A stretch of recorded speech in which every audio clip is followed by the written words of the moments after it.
Bienvenidos a Hablemos Escritoras, podcast. Hoy los saluda Adriana Pacheco y conversamos con Beatriz Meyer.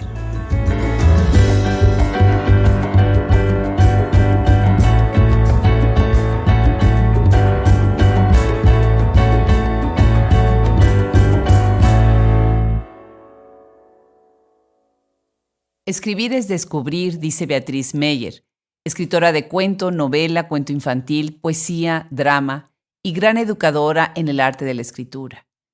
Beatriz ha tocado la vida y la carrera de muchos escritores. Su formación en Ciencias de la Comunicación, en la UNAM y en la Sociedad General de Escritores de Puebla la ha llevado a una amplísima producción. Ha sido también colaboradora de diversas revistas como La Jornada de Oriente, La Jornada Semanal, la Revista de la Universidad de Tlaxcala y la Revista Crítica de la Universidad Autónoma de Puebla, entre otros. En el 2017 ganó el concurso latinoamericano de cuento Edmundo Valadez, entre otros premios y reconocimientos que ha recibido. Algunas de sus obras son Las Errantes, ABC Ediciones 2004, Para sortear la noche, Lunarena 2005, Los Animales de San Miguel, Fondo Editorial BUAP 2009, Sucedió un cuerpo, Fondo Editorial BUAP 2012. ¿Qué tal a todos los amigos de Hablemos Escritoras Podcast? Hoy estoy muy contenta de recibir a Beatriz Meyer. Beatriz, muchísimas gracias por aceptar esta invitación. Bienvenida. Ay, gracias, Adriana. No, para mí es un honor estar aquí con ustedes y compartir mi experiencia en el campo de las letras con ustedes. Que tienes mucha que compartir, ¿sí? Has sido formadora de muchos escritores y tú misma eres una flamante escritora, narradora, dramaturga, poeta y sin lugar a dudas pedagoga, ¿no? Todo lo que ha sido tu perfil, Beatriz, empecemos por ahí. ¿En dónde empezó tu carrera? Bueno, mi carrera como tal empezó cuando estudié el diplomado en creación literaria de la Sociedad General de Escritores de México, que despuntaba con esta novedad que pocas personas creyeron posible, que se pudiera enseñar a escribir. Nadie relacionaba que el arte es una, digamos, está basado en el talento, pero que requiere de una capacitación porque se alimenta de muchas vertientes. Entonces, el camino se hace más corto cuando hay quien guía, ¿no?, hacia las técnicas personales de creación. Y entonces, bueno, después de ahí yo empecé mi primera beca fue una beca que me dio el Instituto Nacional de Bellas Artes y a partir de ahí empecé a tener un trabajo más profesional.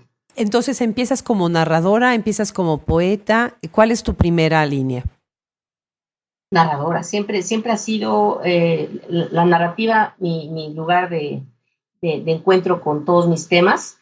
Y la poesía ha sido una intermitencia que se volvió obsesión, pero no me considero poeta propiamente, me gusta muchísimo, he escrito poesía y se me ha publicado, pero siento, y con toda la humildad del mundo te lo digo, que ese es un arte para, pues no sé, quien nace con el don. Pero sin lugar a dudas siempre tiene uno la tentación porque, bueno, atrae, ¿no? La poesía atrae.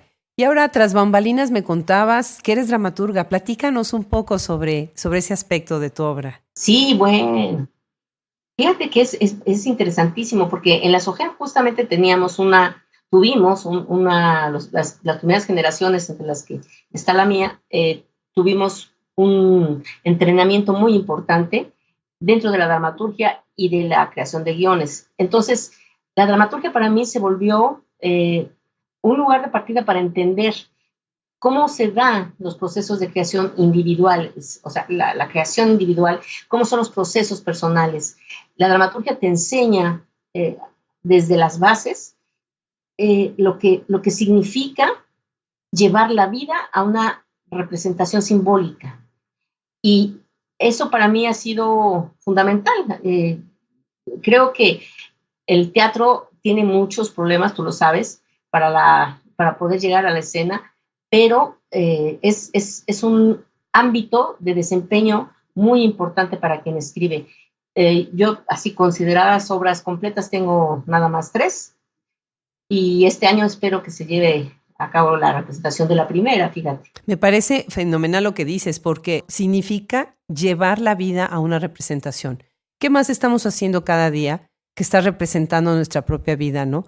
Interpretando la de los demás y tratando de interpretar la nuestra, ¿no? ¿Tú sientes, Beatriz, que el público en general se ha acercado a la narrativa y a la poesía porque es más fácil de acceso? Y por otro lado, tal vez no se acerca al teatro por miedo.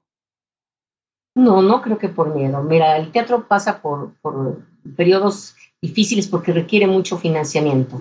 Necesita espacios especiales y necesita, digamos, una capacitación para la gente que lo ejerce muchísimo más, digamos, cara que muchas otras disciplinas. Entonces, la gente no se acerca al teatro porque no se promueve tanto, es caro. Ir a ver una obra escolar, pues no se le da a todo el mundo, ¿no? Algunos tienen la suerte de que en las escuelas de sus hijos les ponen obras de teatro y van a ver las obras muy conocidas, obras, digamos, clásicas de la dramaturgia contemporánea o del siglo XX, pero no pueden ver una representación clásica o no nos enseñan tampoco en las escuelas ya la importancia del teatro y qué es lo que vamos a encontrar en esta experiencia, ¿no? Cultural. Estoy de acuerdo. Y además, bueno, como dices muy bien, las escuelas hacen su trabajo, si es que lo hacen, y normalmente se queda nada más hasta primaria o secundaria, algunas con preparatoria. Pero una vez que salen los chicos de la preparatoria, ya es su propia decisión y es más complicado. Platícame desde el punto de vista de tu lectura, cuando tú estás trabajando para hacer un libro, para escribir un libro, ¿cómo te preparas, Beatriz? ¿Hacia dónde es tu línea para prepararte cuando estás escribiendo una obra? Bueno, mira, es bien interesante porque la obra muchas veces me giran las neuronas durante, pues no sé, meses, a veces han sido años en algunos casos, y conforme me voy involucrando con la historia y resolviendo algunos de los problemas que representa narrarla o trazarla en principio, yo soy muy organizada para trabajar, porque no me gusta trabajar sin esquemas. Hay mucha, digamos, desinformación al respecto. Se cree que le impide el paso a la creatividad espontánea y fresca que tanta gente considera tan buena, ¿no? Y yo le digo que pues frescura solo en el mercado, porque esto es una construcción arbitraria, es una construcción estética que necesita de colocar ladrillos, ¿no? Entonces, sí, yo hago mucho trabajo de investigación, pero no tanto que me lleve el entusiasmo, ¿no? Porque mucha gente se pone a investigar y después ya se le olvida de lo que estaba haciendo, lo que planeaba hacer. Bueno, Y entonces, bueno, yo tomo lo que me conviene. Ajá. claro. Bueno, a quienes nos escuchan, yo tengo que decir, Beatriz fue directora muchos años de la Escuela de Escritores de la Sociedad General de Escritores de México en Puebla. Y ahí han pasado muchísimos escritores jóvenes y otros que han regresado después de tiempo de escribir a retomar clases con ella. Entonces es invaluable su aportación dentro de la escena literaria de Puebla. Y déjame leer aquí una parte que dice la entrevista que te hace Eduardo Cerecedo en el suplemento cultural de El Gráfico de Jalapa, porque quiero platicar que Beatriz atraviesa las fronteras del estado y ha andado por varios otros estados en el país. Y dice aquí que escribes porque eres miope. Dice, te va a parecer curioso esto que te platicaré, pero creo que escribo cuentos porque soy miope. Pero contribuyó enormemente a mi vista de corto alcance se fijara en el mundo inmediato cercano. Y esa es una de las cualidades que yo veo en tu obra, el detalle. Te acercas, desmenuzas la escena, el personaje, en el detalle más cercano, más perfecto, ¿no? Platícanos un poco sobre tu técnica, Beatriz. Pues mira, sí, ciertamente yo les digo a mis alumnos que la importancia del detalle es absoluta, porque es la que singulariza la historia, es la que nos da el mensaje simbólico más importante. El detalle de escribir es descubrir. Si tú no le descubres a tu lector ese mundo lleno de, no sé, de texturas, de sonidos y de formas, es probable que no te pueda seguir. Ellos te leen desde su tridimensionalidad y entonces pretenden entrar en un escenario que contenga tiempo y espacio muy delimitados. Y el detalle es fundamental para crear la ilusión de tangibilidad, o sea, de materialidad, ¿no? Y bueno, por supuesto, de veras sí, al ser miope, tú te fijas en las cosas más cercanas, no puedes tener una visión amplia, así de amplio espectro, hacia el horizonte abierto, porque no ves nada. Sí, sí. En cambio, puedes ver las manchas de un mango en un frutero, ¿no? Con muchísimo detalle y, digamos, adivinar su textura y esta vida en descomposición que ya anuncia en esas manchas, ¿no? Eso es precioso. Y bueno, en otros podcasts he mencionado esta relación de la ceguera con la literatura de Borges, ¿no? Que él Claro. mismo decía y se le consideraba como un escritor miope, ¿no? Y me parece que es muy importante si se relee, por ejemplo, si se lee a los escritores, a los rusos, por ejemplo, ¿no? Una de las cosas que enriquece su obra, pues es este detalle tan fino. Ahora, ¿qué opinas tú del uso de la metáfora? ¿Cómo tú conviertes la metáfora en una herramienta, en un instrumento dentro de tu obra? Y mira, la metáfora es una forma de la comprensión de la realidad que nos da una especie de imagen, bueno, nos crea una imagen y que nos hace mucho más rápido meterse dentro de los estados de ánimo o de los escenarios o de la, digamos, esta historia subterránea que todos los buenos relatos tienen. La metáfora es un instrumento poético, por así decirlo, que nos lleva a comprender a través de imágenes muchas veces algo que debería decirse con muchísimas más palabras. Claro. Y con eso llega la contundencia, ¿no? Por ejemplo, en el cuento, que es una pregunta que para mí es muy importante escuchar lo que nos comentas, tu respuesta. El cuento, todos los cabos tienen que atarse bien. Ninguna pistola puede aparecer si no va a ser disparada, ¿no? La escopeta atrás de la puerta. A mí me fascina el cuento y siento que un buen cuento sólido y redondeado es muy difícil. ¿Tú tienes Sí. alguna poética del cuento? ¿Tú como cuentista podrías hablar de una propia poética del cuento? Claro que sí, sí puedo, porque es un tema que me interesa mucho, revisar mi propio proceso. Y bueno, tengo algo escrito que pudiera servir un poquito sobre, así como en unas cuantas líneas, Claro. resumir la poética, que es un tema importantísimo. De veras que pocas personas reflexionan sobre su proceso de creación. Si me Claro. permites un Encantados, momento. comparte, por supuesto. Bueno, esto lo escribí hace varios años, pero mi concepción del cuento tiene que ver con el viejo arte de contar historias para entretener y emocionar a un público disímbolo. Es decir, me gusta que el cuento en verdad cuente algo. Las narraciones donde la atmósfera agobia la anécdota no me interesan. Considero que el otro protagonista importante del cuento es el lenguaje.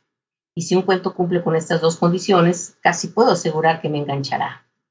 ¿Qué? Yo puedo tener en la cabeza una historia durante meses, incluso años. La reviso, la visto, la vuelvo a mirar. A veces emborrono cuadernos en busca de su resolución, pero si no me satisface, si no cumple con un final al menos lógico, no me puedo sentar a escribirla. En realidad yo concibo el cuento como una maquinaria perfecta, tanto que puede contener fisuras, anomalías que lo hagan todavía más efectivo. La tensión narrativa para mí consiste en lograr el equilibrio entre las fuerzas que impelen la narración hacia un final inesperado, emocionalmente impactante. Perfecto, precioso, qué bueno que compartes esto. El cuento es una maquinaria perfecta. Esa es la frase, exactamente. Bueno, ¿por qué no nos lees? Empecemos a platicar sobre tu obra. ¿Tienes publicado este Lado del Silencio? Fomento ¿Sí? Editorial BUAP 2001 y nos encantaría que nos leyeras el fragmento que tú quieras compartir. De este lado del silencio es justamente el cuento que le da nombre al libro y que tiene que ver con una mujer que está pretendiendo concursar en un certamen de cuento.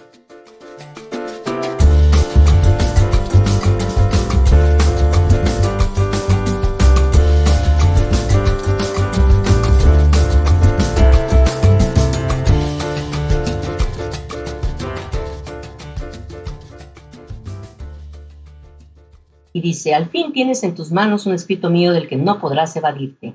porque jamás un manuscrito sometido a tu severo dictamen ha escapado sin escrupulosa lectura. Y ahora, aunque tu conciencia espantada pretenda hacer caso omiso de estas páginas, sé que la costumbre te obligará a ir de línea en línea en busca de una respuesta, de una clave que despeje la incógnita de la autoría. Ahora no podrás pedirme que regrese pasado mañana o que te llame en la tardecita para hablar de ese libro mío, cuyos originales permanecen intocados en el cajón de tu escritorio desde hace año y medio. Ahora no podrás, eso lo sé, dejar de lado mi texto, ni tampoco podrás abandonarlo a merced de las jaurías de tus talleres literarios. Ahora tienes la obligación de leerlo todo, hasta el final. Qué bien. Platícanos un poco de este libro. ¿De dónde surge? ¿Cuál es toda la estructura del libro? Este lado del silencio. Bueno, la estructura de ya empezaba a perfilarse mi interés en el protagonismo de personajes femeninos, de mujeres. Realmente he escrito muy pocos cuentos con protagonistas varones.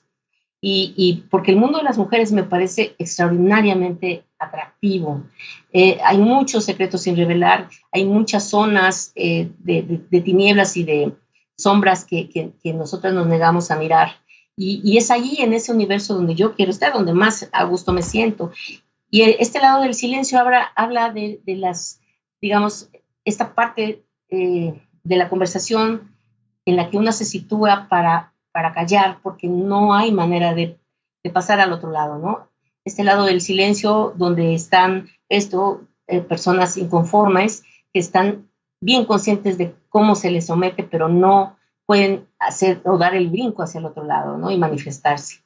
Entonces, bueno, la colección de historias tiene que ver con mujeres, sí, bueno, que han estado en prisión, que han estado en alguna...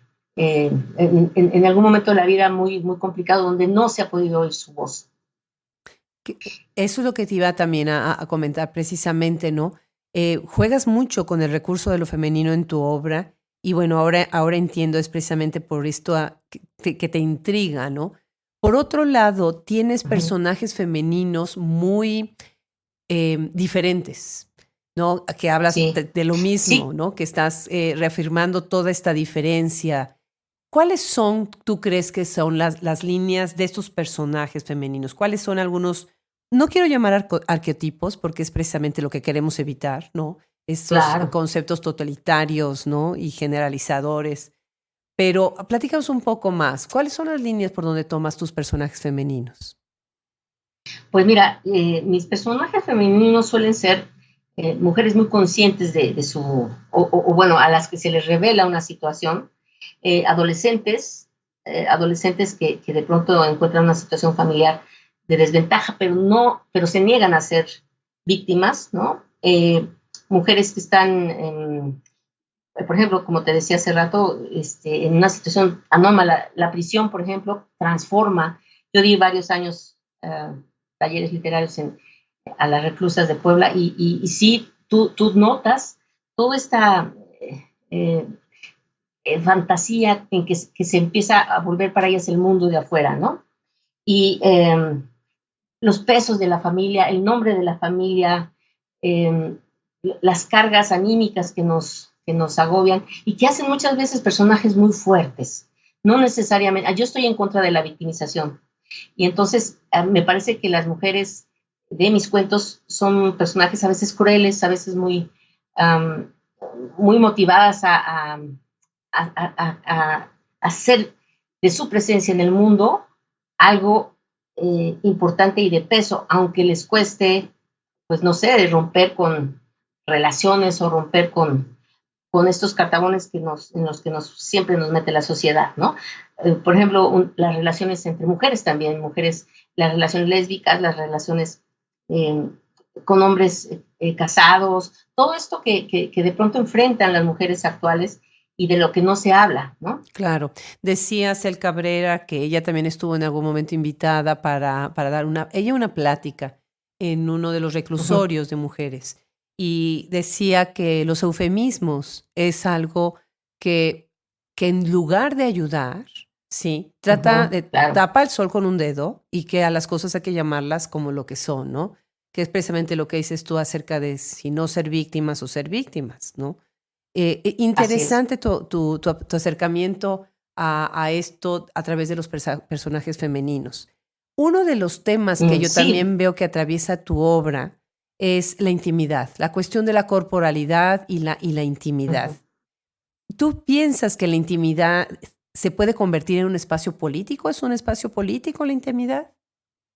Sí, sí, definitivamente.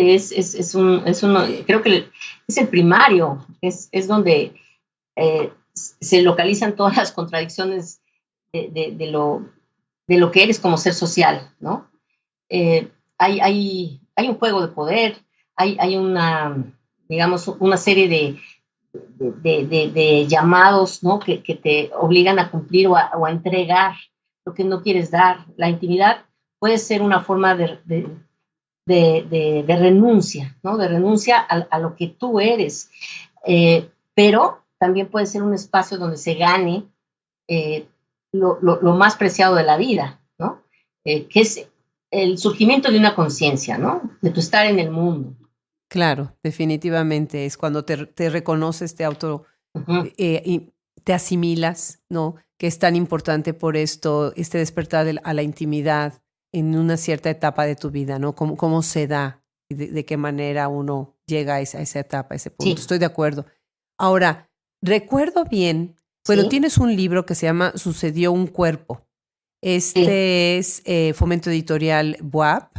Y después tienes otro que es Para sortear la noche, Lunarena 2004. Muy interesante. Me gustaría ponerlos en diálogo uno con el otro. ajá. Si nos quieres compartir primero un fragmento de Para sortear la noche, porque fue publicado antes, en el 2004, repito. Y después leamos un fragmento de Sucedió un cuerpo. Ese es publicado en el 2012. Y me gustaría que hablaras de la Beatriz que escribió el primero y la Beatriz que escribió el segundo. Claro que sí, cómo no. Bueno, como son varios cuentos, voy a leer un breve fragmento de un cuento que está dedicado a Víctor Hugo Rascón Banda, que fue mi profesor tutelar, mi ángel de la guarda, un hombre al que quise mucho, que fue el director justamente de la Sociedad General de Escritores de México, un gran dramaturgo que me enseñó muchas cosas, y se lo dediqué muy especialmente. Desierto se llama. Ahí están los zapatos de plataforma de Caridad y el pelo rojizo de Teresa lleno de arena, pero mamá insiste que no, que se vaya al cuarto a terminar los deberes mientras papá la mira con esa mirada lánguida, como triste, con la que desde hace un tiempo la sigue por la casa. Justo antes de abandonar la sala, oye en la tele, clarito, el nombre de las cuatro: Caridad, Teresa, Raquel y Rosa. Nombres y apellidos. El locutor los dice en orden alfabético, igual que la maestra cuando pasaba lista de asistencia en las mañanas del colegio, ese que odió tanto. A ella no le engañan. Son las cuatro con esa sábana en la cara y las piernas polvorientas. Cuatro cuerpos en hilerita, juntos, como siempre. La figura redonda de papá cubre la imagen de la pantalla. Ya oíste a tu mamá, vete a terminar de estudiar. Papá habla como si quisiera llorar. Su voz no tiene la misma fuerza. La regaña de a mentiritas. Eso lo sabe luego, luego. Qué brutal, qué fuerte. Ahorita nos vamos a platicar sobre Para sortear la noche y este cuento que nos acabas de leer. ¿Quieres leernos ahora Sucedió un cuerpo? Claro que sí. Un fragmento de un cuento que contrasta mucho, tanto en el tono como en el tema, porque tiene que ver con una de las preocupaciones que a las mujeres nos mueve muchísimo, que es la edad. Se llama La mujer del tobillo destellano.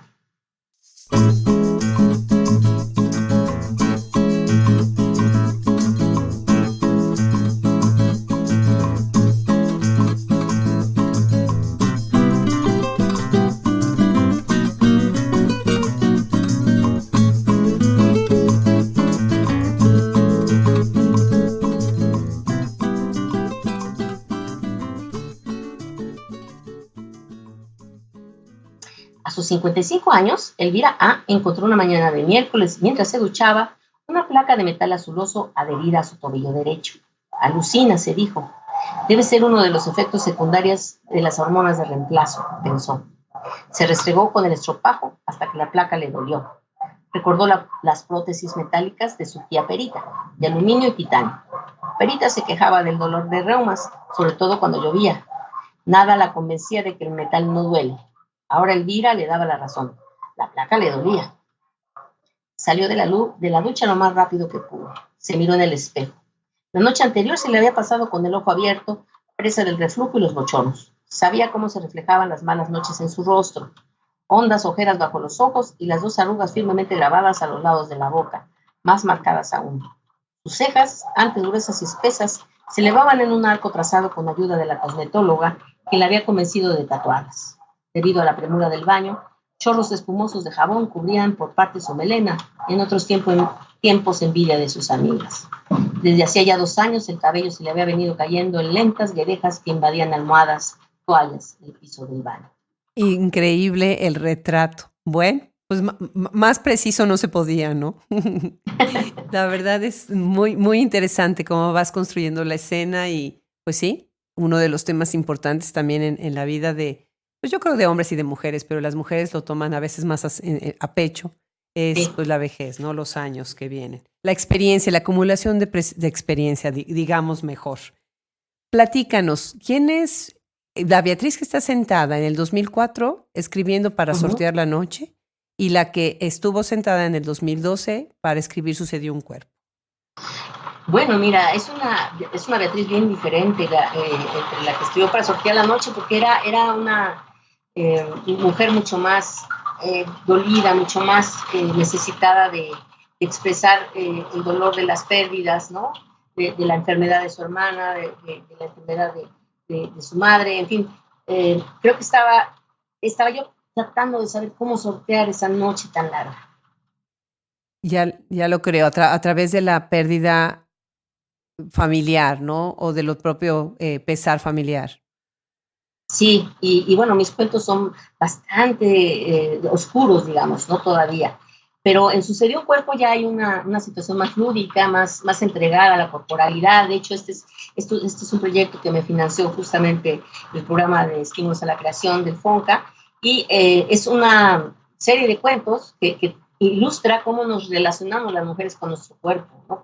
Cómo en las diversas etapas de la vida, para nosotras es lo esencial, es digamos, nuestro único instrumento de comunicación y no sé, como de poder.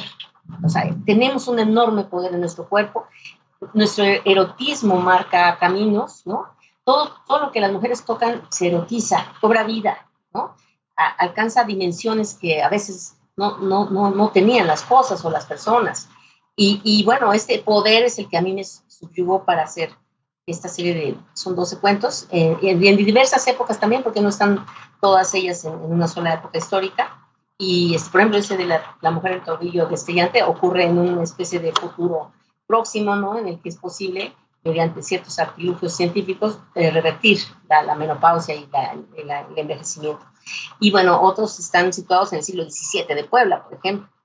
Qué bien, qué bien. Bueno, hay que decir que también tú has sido jurado y organizadora de varios premios en Puebla. Y ahí, bueno, recuerdo que muchos de los cuentos que ganaron, algunos de ellos hablaban pues de la Puebla de antaño, ¿no? De esos siglos XVII, XVIII, XIX. Qué interesante que muchas escritoras poblanas regresen a hacer estas referencias a leyendas y tradiciones o a situar sus historias en estos siglos, ¿no? En estos tiempos. Claro, porque nos estamos tratando de explicar. Ahorita que te escucho, pienso en Alfonso Reyes, que él en la experiencia literaria habla precisamente de que la novela te va llevando poco a poco a través de parajes en donde el mismo espacio es como, no nada más como un escenario en donde se desarrolla la escena, sino es el personaje. El espacio se convierte en un personaje, ¿no? Hace rato mencionabas la importancia que tiene el lenguaje para ti, ¿no? Que también se convierte en un personaje, ¿no? Platícanos un poco sobre cómo utilizas tú el recurso literario como espacios. ¿Cuáles son los espacios y cómo te gusta crearlos? Los espacios físicos, bueno, esa es una de mis preocupaciones fundamentales cuando establezco una historia, porque definitivamente es lo que da la ilusión de realidad, ¿no? Sí, ciertamente son parte fundamental, casi un personaje más de las historias, pero yo los construyo a partir de esa mirada que mencionábamos hace rato, ¿no? A partir de detalles, a partir de manchas en una silla, a partir de un frutero puesto ahí con frutas olvidadas, una puerta que tiene las marcas del perro que habitó en ese lugar. Y entonces se vuelve un escenario que se introyecta en el imaginario del lector a través de estos detalles. Y además da la idea de que hay una vida ahí, ¿no? De que siempre hay algo que está transformando en el tiempo y en ese espacio una realidad ficticia, por supuesto, pero que se está transformando. Hay movimiento, es la ilusión de movimiento, lo más difícil de crear cuando se describe el espacio. Qué interesante. Me gusta porque una de las finalidades de Hablemos Escritoras podcast es obviamente tener en el micrófono a personas que tienen la experiencia y la producción y que inspiran muchísimo a las nuevas escritoras, ¿no? Es muy, muy inspirador escucharte, ¿no? Yo creo que dentro de lo que es la escena literaria en el país, hay una escena muy particular en Puebla. ¿Podrías platicarnos sobre el panorama literario en Puebla y en los otros estados aledaños donde tú también sé que viajas, eres invitada, ¿no? a dar conferencias, pláticas? Uh-huh. Sí, bueno, mira, la efervescencia literaria que hay en Puebla es algo que ha sido reconocido por muchas acciones, desde las instituciones culturales hasta, no sé, los medios periodísticos, porque a partir de que se empezó a profesionalizar la impartición de talleres y los cursos formativos, ¿no? Los escritores empezaron a interesarse mucho más en promover su obra, en publicar, en concursar y llevarse premios, hacer todo ese recorrido, ¿no? Que tienen que hacer los que vivimos en este país y que no necesariamente es fácil, ¿no? Para darse a conocer. Y Puebla ha tenido mucho éxito porque yo creo, es mi personal percepción, ¿no? No se ha dejado de dar talleres a lo largo de los años, a pesar de muchos problemas que se dan en las instituciones, de que, bueno, los programas desaparecen, aparecen otros, pero digamos que el conjunto de profesores de talleres que han invadido la escena, invadido porque son muchos, ha contribuido muchísimo a que se haga este despertar, bueno, esta efervescencia, ya no es despertar. Claro. Y bueno, en los otros estados hay también ya empieza a haber, gracias a las actividades del INBA o de otros organismos, ¿no? Empieza a haber esta necesidad, ya se creó la necesidad. No quiere decir con esto que ya haya un gran movimiento, por ejemplo, en Guerrero, que se está formando grupos, por ejemplo, en Zihuatanejo ya tienen un grupo de escritores que están promoviendo o convocando a las instituciones para que les manden cursos especializados. En diversos, en Colima. Colima es un lugar interesantísimo, sí. ¿No? Jalisco, ahorita, bueno, vamos dentro de poquito a Sinaloa, y también tenemos en Hidalgo. Me voy la semana que viene a la Feria del Libro Infantil y Juvenil de Hidalgo, y es un lugar fascinante. Verdaderamente también están muy, muy interesados y muy necesitados de, digamos, hacer programas que de verdad puedan promover a sus escritores. Y eso me parece que es parte de lo que han hecho estas legiones de profesores de talleres tan comprometidos. Interesante. Ya oigo atrás de ti también la tormenta de junio tan característica de Puebla, ¿verdad? Que ya empieza el aguacero, sí. Como decimos en México. Ya empezó el aguacero. Ahorita que estás hablando de esto, precisamente tocas dos temas que son importantes para mí mencionar, ¿no? El primero es, creo que compartimos esta idea de que la gente tiene que leer más. Estamos preocupadas de que no hay lectores suficientes por la gran producción y la gran calidad que tiene la obra mexicana y de todo el mundo, bueno, pero estamos hablando ahorita de México, ¿no? Y la importancia de que nuestras autoridades y las personas que toman decisiones, si se acercaran a la ficción, a la poesía, a la dramaturgia, ¿no? a leer, entenderían la realidad de todas las problemáticas sociales desde el fondo, desde la raíz, ¿no? Hace no mucho escribí yo un ensayo precisamente, pues invitando lean, pero lean con seriedad, ¿no? ¿Tú qué opinas? Sí. ¿Cuál ha sido la labor de colaboración de instituciones oficiales y gubernamentales en general en el país para promover la edición y promoción de obras escritas por mujeres? No, es muy poca, es muy poco comprometida, es verdaderamente pobre, ¿no? A pesar de que hay muchas mujeres que se han beneficiado de algunos programas de publicación, ¿no? Por ejemplo, el Estado de México tiene un programa de publicación de concurso abierto al que se mandan, pues bueno, libros inéditos y ellos eligen cuáles van a publicar de todo el país, pero pues siempre, desgraciadamente, quedan hombres, ¿no? No hay lectores competentes, competentes sí, pero que acepten los temas de las mujeres, que puedan, digamos, darle esta oportunidad a la expresión de historias que no necesariamente casan con sus intereses inmediatos o con el mercado, ¿no? Ha habido mujeres que tienen mucho éxito, pero si se inscriben dentro de la corriente masculinizante de la literatura, ¿no? Y no lo digo mal, es que así es. Claro. Temas que ellos consideran universales. Ajá. Interesante, por ejemplo, no sé si te ha pasado, pero si tú sacas una pregunta así de, a ver, díganme nombres de escritores Sí. y escritoras, bueno, estoy hablando en el general de escritores, ¿no? Sin ninguna connotación de género. Normalmente las personas te contestan y te recitan más nombres de hombres que de mujeres. Sí, claro, por supuesto. Desde los nombres mismos. Estamos formadas en el canon. Exactamente, desde esa repetición continua, ¿no? En donde se quedan afuera los otros nombres.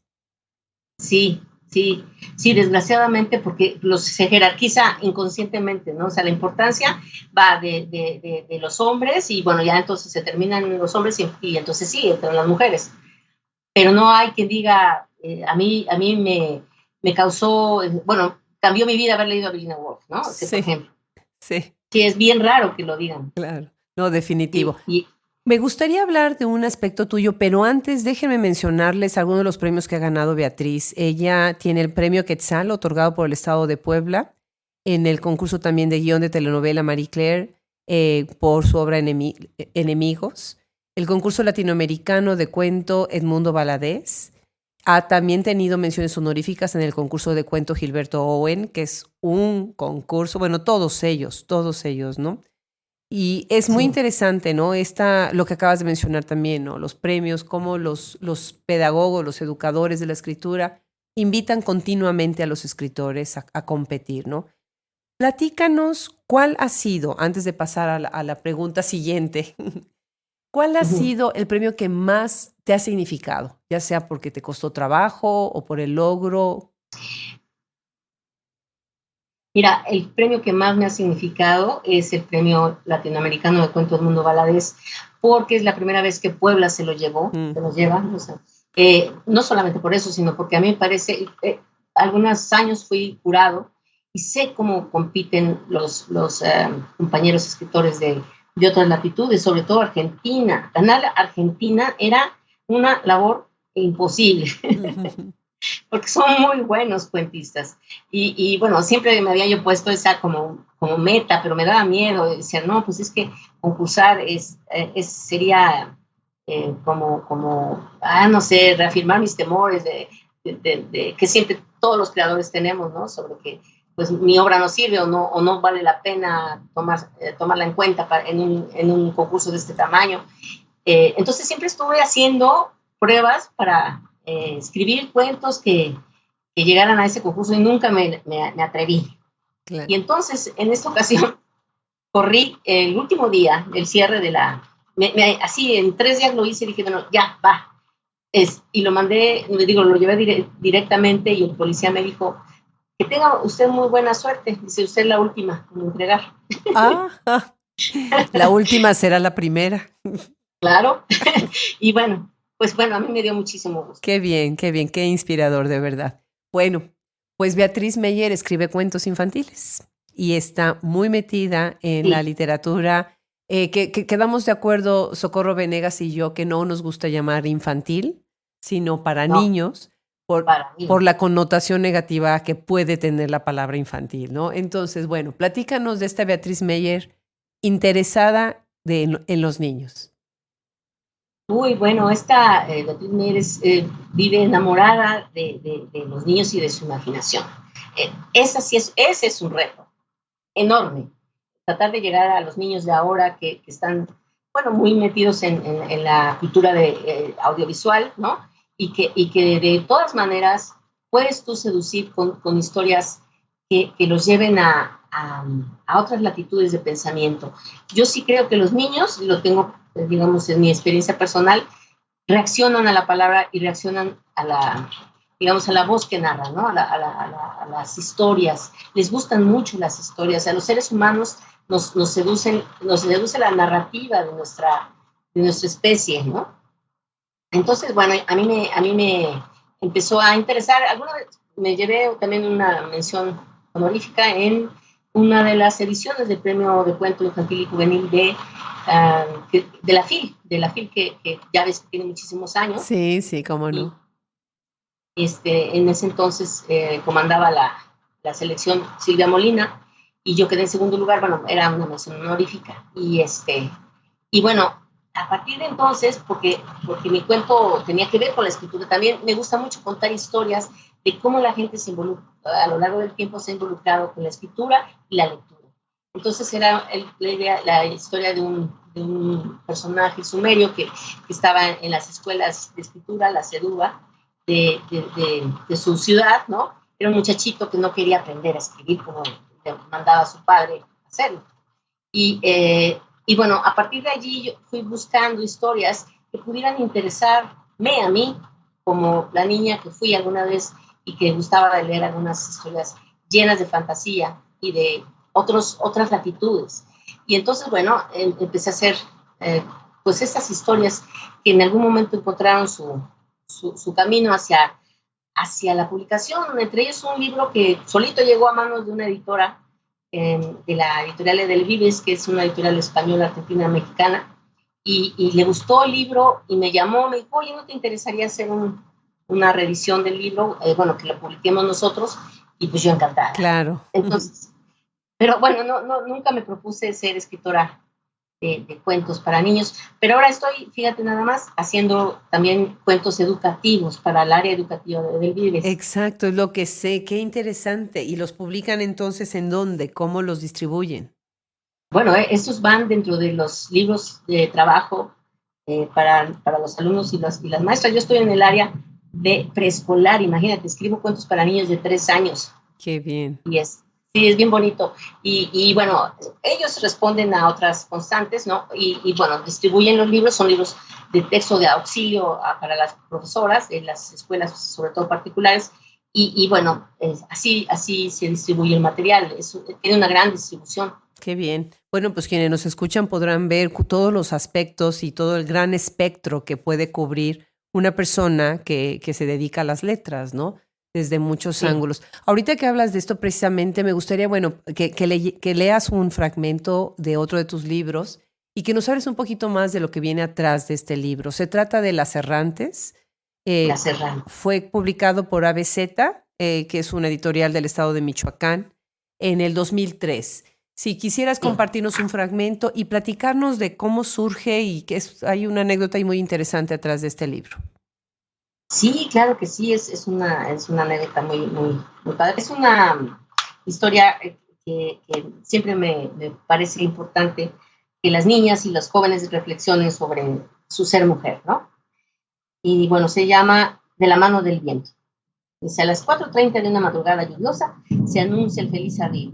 Niña, los parientes adormilados sonríen. La nueva abuela recuerda al día en que nació su hija, quien ahora ya sabe lo que significa ser madre.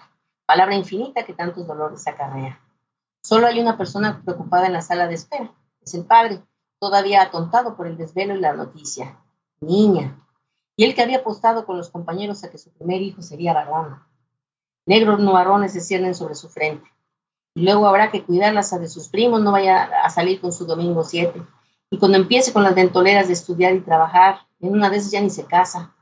o se fuga con el novio y se vuelve madre soltera, derrimada con los parientes, o se quiere ir a Inglaterra a estudiar una especialidad y le da por enamorarse de alguna compañera. Si se casa hay que juntar para la fiesta. Conociendo a su madre, queda una boda costosa. Y el dinero desperdiciado en su educación. Todo para que acabe criando niños encerrada en la cocina. Luego, ¿qué tal si el marido le sale celoso, borracho y mujeriego? Niña, se dice al tiempo que mira caer por la ventana las últimas gotas de lluvia de la madrugada. Qué precioso, de verdad me encanta cómo escribes. Y bueno, pues tienes la lluvia atrás, Sí. así que quedó perfecto para el cuento. Platícanos, ¿cómo es que escribes Las Errantes? Bueno, Las Errantes es un proyecto que me encargó CONAFE.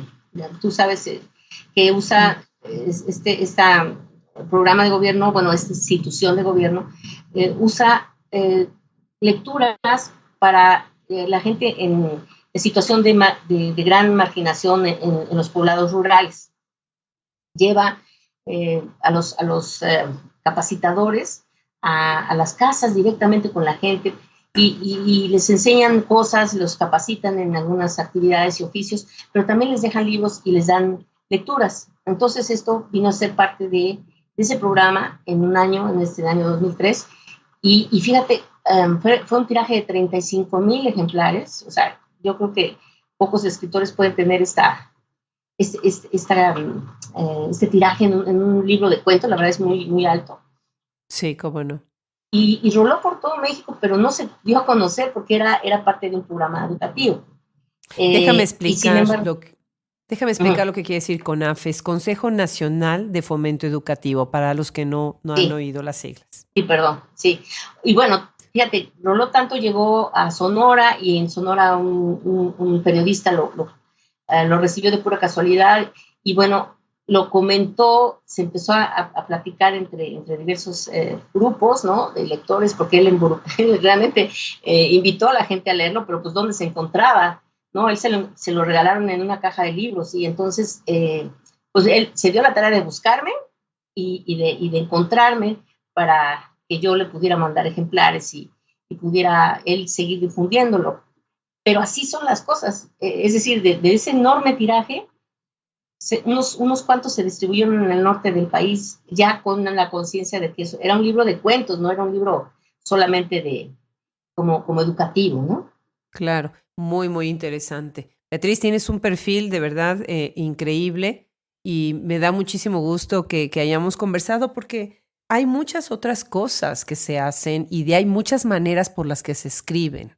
Se vuelve escritor uno por muchas razones, ¿no? Además, como tú decías antes de que empezáramos la entrevista, la conversación, todos tenemos algo que contar, ¿no? Todos queremos contar algo y la escritura nos ayuda, pero la escritura tiene lo suyo. O sea, no podemos tampoco tomarla todos pueden ser escritores, pero tampoco la podemos tomar a la ligera, ¿no? Beatriz, para cerrar la conversación, ¿qué te gustaría agregar? ¿En qué estás trabajando ahora? ¿Y qué les dirías a las nuevas escritoras? Bueno, actualmente estoy trabajando en la segunda parte de una trilogía que es, digamos, sobre las mujeres y la divinidad, ¿no? Cómo se nos ha negado el acceso a la divinidad, es decir, a la parte del culto, ¿no? Y la primera novela se llamó Meridiana, que es el nombre de un súcubo, de un demonio femenino, y se llama, es una novela que tiene que ver con Los Ángeles, y la tercera va a ser sobre brujería. Y entonces, bueno, son las puertas traseras, yo les digo, a las cuales nos han confinado las costumbres del patriarcado, ¿no? Sí. Y bueno, eso, y yo a las mujeres que empiezan a escribir, cualquiera que sea su edad, no solamente a las jóvenes, y yo animo a las mujeres de más edad, de más de 40, a comprometerse con su historia, comprometerse con sus experiencias de vida, que son bien valiosas, y que, digamos, hagan un compromiso. A cualquier edad hay que hacer ese compromiso. Hay que sentarse, y como dices tú, no es fácil escribir, pero lo que se requiere es constancia, es paciencia y es responsabilidad hacia ese legado que tenemos que dejar. es Claro. un legado muy importante para las que vienen. Claro, definitivamente. Beatriz, pues ha sido un verdadero honor, un placer tenerte en Hablemos Escritoras Podcast. Yo sé que muchas de las actividades que tú realizas, bueno, se han quedado en todo lo que es la ciudad, pero como atraviesas el estado, tu influencia sí se ha extendido. Invito a todos los que nos escuchan, busquen Beatriz Meyer y si se enteran un poquito más de la gran labor que ha hecho, verán también la importancia de lo que es la literatura atrás, ¿sí? Desde atrás. Sí, la literatura no nada más es para el que lee y se acerca al libro, sino el autor, hacia dónde también el autor se está moviendo y de dónde viene, ¿no? Beatriz, pues muchísimas gracias otra vez por estar en Hablemos Escritoras Podcast. Gracias a ti, Adriana. De verdad te agradezco esta gran oportunidad de charlar con tu público. Y contigo, claro. Muchísimas gracias, Beatriz. Igualmente, un abrazo con mucho cariño. Gracias, igualmente.